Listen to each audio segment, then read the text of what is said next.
বৈদ্যুতিক লাইন কিংবা বৈদ্যুতিক মোটর না থাকলেও পাইপ দিয়ে অনর্গল উঠছে পানি।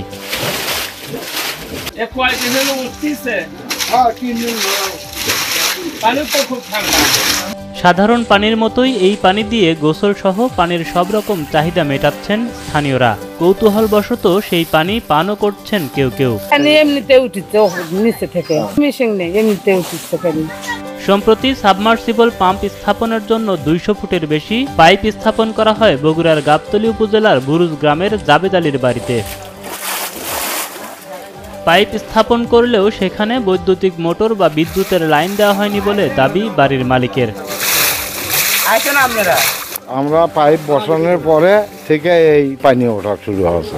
মানে মেশিন বসানোর পরে কারেন্ট থাকে না, ধোয়ার তো আমি ওই মেশিনটা রাখতে পারি না, চুরি হয়ে যাবে, আমি মেশিন তুলে রাখছি, কিন্তু পানি বন্ধ হচ্ছে না। কিন্তু হঠাৎ করেই গত 27 জুন বাড়ির মালিক লক্ষ্য করেন পাইপ দিয়ে উঠে আসছে পানি।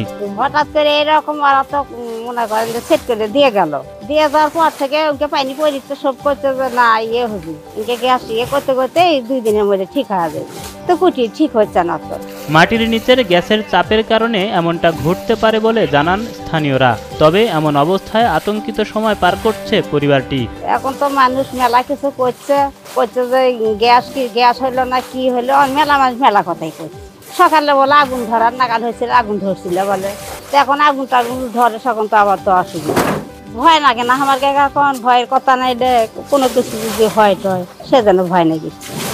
এদিকে মুহূর্তের মধ্যে এ খবর ছড়িয়ে পড়লে এটি দেখার জন্য গ্রামগঞ্জ থেকে মানুষ এসে ভিড় জমাচ্ছেন জাবেদ আলীর বাড়িতে। তবে কোনো ধরনের বৈদ্যুতিক সংযোগ ছাড়াই কেন এমন পানি উঠছে তা নিশ্চিত করে বলতে পারছেন না স্থানীয়রা। আশেপাশের লোক যারা আছে কয়েকদিন থেকেই একই অবস্থা। পানিটা কেন উঠছে বা কেন বন্ধ হচ্ছে না, এটার তো বিশ্লেষণ কেউ জানে না।